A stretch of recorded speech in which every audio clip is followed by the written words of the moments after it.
Kembali lagi di Cerita Cinta Channel. Jangan lupa like, comment, and subscribe ya. Terima kasih. Ayah dan ibu masih berbincang-bincang di ruang keluarga ketika Via ikut bergabung. Wajahnya yang lesu dan tak bersemangat membuat kedua mertuanya bertanya-tanya dalam hati. Ibu mengusap rambut panjang Via saat wanita muda itu duduk di sisinya. "Ada apa, Nak? Kenapa wajahmu lesu begitu?" tanyanya. "Tidak apa-apa, Bu," jawab Via dengan senyum seadanya. "Kau tidak pusing atau mual? Biasanya wanita yang hamil muda mengalami ngidam." "Tidak, Bu." Wanita paruh baya itu kembali tersenyum sambil meneliti wajah menantunya yang lesu. "Kau tidak sedang ingin makan sesuatu? Kadang ngidam itu tidak bisa ditahan." Via membalas tersenyum pada wanita yang duduk di sampingnya, ingin memberitahu keinginannya, akan tetapi ia urungkan, mengingat es krim yang diinginkannya berasal dari tempat yang jauh. "Ada apa, Nak? Apa kau sedang menginginkan sesuatu? Beritahu suamimu atau beritahu ibu saja kalau kau mau sesuatu." "Sebenarnya aku sedang menginginkan es krim, Bu." "Es krim?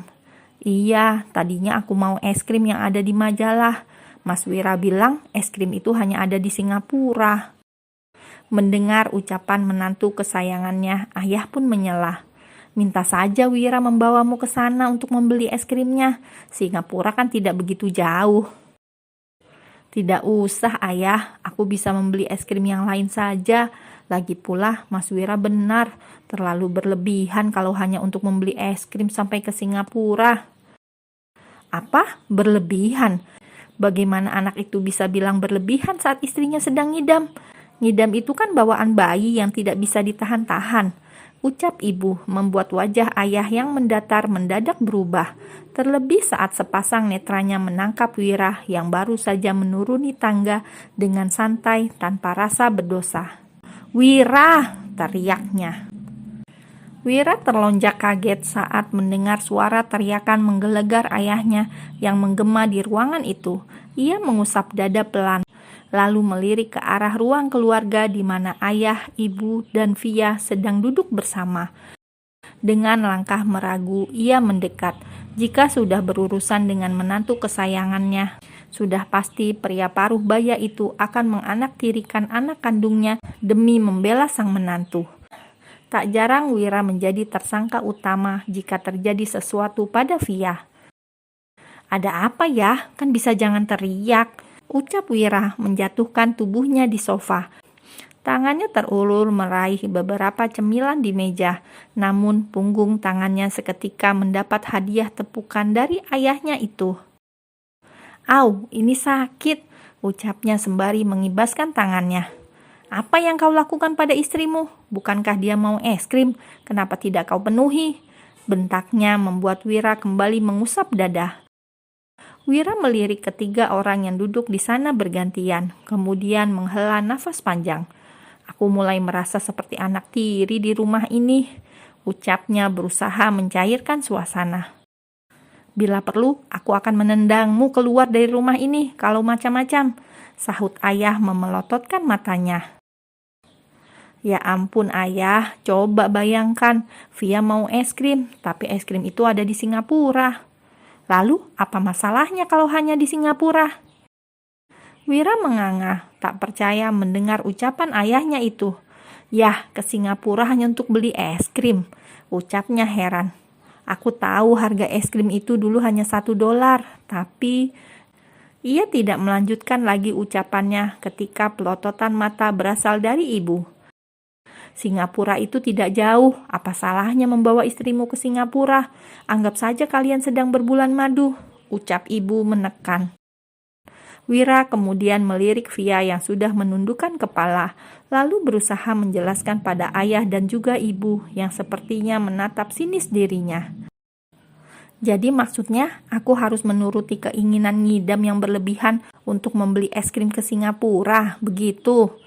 Dan besok-besok kalau dia mau makan sushi, maka kami harus ke Jepang untuk membelinya. Ngidam kebab harus ke Turki. Kalau ngidam spaghetti harus ke Italia. Dan kalau ngidam makan kurma harus membelinya ke Arab," Ucapan Wira yang bermuatan ledekan semakin membuat kedua orang tuanya menatap geram, sementara Via menunduk dengan mata yang telah dipenuhi cairan bening. "Wira!" seru ayah. "Kau ayah dari anak yang dikandung Via. Tidak seharusnya kau bicara seperti ini." "Aku tahu ya, tapi kalau ke Singapura hanya untuk membeli es krim, bukankah itu terlalu berlebihan?" "Berlebihan apanya? Ini bukan soal Singapura atau Jakarta. Wanita hamil itu tidak bisa menahan keinginan ngidamnya. Kau sudah mau 2 kali menjadi ayah, tapi belum mengerti juga." Ibu ikut memarahi Wira yang baginya sudah keterlaluan. Via yang sejak tadi hanya menjadi pendengar dalam perdebatan itu hanya diam, bahkan ia tak berani lagi mengangkat kepala. "Tidak seharusnya aku meminta sembarangan. Seharusnya aku sadar diri sejak awal kalau Mas Wira tidak menganggapku penting. Aku hanyalah gadis panti asuhan yang kebetulan beruntung bisa tinggal di keluarga ini. Sekarang mereka jadi berdebat hanya karena aku," batin Via. Mendengar ucapan Wira, ia akhirnya berdiri lalu menyeka air matanya. "Tidak usah, Mas. Aku sudah tidak mau es krimnya. Tadinya aku tidak tahu kalau es krim itu adanya di Singapura. Makanya aku memintanya. Dan maaf, aku sudah meminta yang berlebihan. Aku tidak akan meminta apapun lagi." Tanpa sepatah kata pun lagi, Via melangkah pergi, menapaki anak tangga satu persatu menuju lantai atas. Tinggallah Wira duduk mematung dengan hadiah pelototan mata dari kedua orang tuanya. "Kau lihat hasil perbuatanmu? Kau sudah keterlaluan," ucap ayah menekan, lalu ikut melangkah pergi memasuki sebuah kamar. Tak tahan, ibu pun akhirnya menyusul, meninggalkan Wira yang masih membeku. Tiba-tiba raut kesedihan yang terlihat di wajah Via tadi membuatnya merasa bersalah. "Apa aku sudah keterlaluan ya?" gumam Wira. Setibanya di lantai atas, Via buru-buru memasuki kamar Lila dan mengunci pintunya. Ia segera duduk di bibir tempat tidur dengan berurai air mata. Tiba-tiba bayang-bayang ucapan Sera beberapa waktu lalu terngiang kembali saat wanita itu dengan angkuhnya berkata, saat mengandung Lila, Wira sangat memanjakan dan menuruti apapun keinginannya, sekalipun itu keinginan yang berat. Bahkan Sera mengaku pernah ke Paris hanya untuk membeli sebuah tas branded. Jika dahulu Sera menuntut ini dan itu, maka berbeda dengan Via yang sejak awal menikah hingga kini belum pernah sekalipun meminta apapun dari suaminya itu. Namun saat meminta sesuatu, sang suami malah menganggap permintaannya berlebihan. Dan ucapan Wira yang mengatakan keinginan ngidam Via berlebihan seolah menegaskan betapa tidak berartinya Via bagi Wira. Begitulah dalam benak Via. Via menatap pantulan dirinya melalui sebuah cermin, lalu mengusap air mata. "Memangnya aku ini siapa? Aku hanyalah ibu pengganti untuk Lila di mata Mas Wira.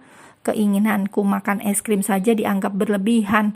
Aku kan tidak tahu sebelumnya kalau es krim itu adanya di Singapura. Aku juga tidak akan meminta kalau tahu sejak awal es krim itu dari tempat yang cukup jauh." Tok tok tok, terdengar suara ketukan pintu yang membuyarkan lamunan Via. Ia menoleh ke arah pintu, di mana ketukan terus terdengar. Namun bukannya membuka pintu, Via malah menarik selimut hingga batas dada, dan kembali menangis sambil memeluk si kecil Lila. "Sayang, kau di dalam. Tolong buka pintunya, aku mau bicara," ucap Wira dari balik pintu. Hening, tak ada sahutan apapun dari dalam. Laki-laki itu mengetuk lagi dan lagi. Namun tak juga ada tanda-tanda penghuni kamar itu akan membukakan pintu. "Sayang," sekali lagi. Ia berusaha memanggil dengan melembutkan suaranya. "Aku mohon buka pintunya sebentar saja." Berselang beberapa menit menunggu, Via tak juga membukakan pintu kamar itu. Sementara Wira sudah uring-uringan sendiri. Akhirnya Wira memilih masuk ke dalam kamarnya, di mana ada sebuah pintu yang menghubungkan kamarnya dengan kamar Lila. Pelan-pelan Wira mencoba memutar gagang pintu, berharap Via lupa menguncinya.